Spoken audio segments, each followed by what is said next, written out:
How to add follow button to Facebook page. Hey everybody, welcome back to our YouTube channel.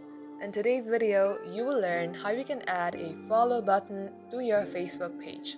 So without any further delay, let us jump right into the process. Start by opening up your Facebook application and get logged into your Facebook page. Make sure that you are logged into your Facebook page and not your Facebook account. Now tap onto the name of your Facebook page. Then tap on three-dot icon. Here you will see Edit Action button at the third option. Tap Open it. Then tap on Edit Buttons.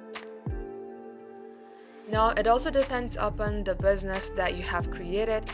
For instance, if this page is a clothing brand, you will be able to see the option of follow. And if you see follow button which only is available if you are choosing a certain business, then all you have to do is check the box and that will allow your followers to follow you. And that is how you can do it. Thank you for watching the video till the very end. In case it had helped you in any ways, then make sure to like and subscribe. We will get back to you soon with more tutorials like this.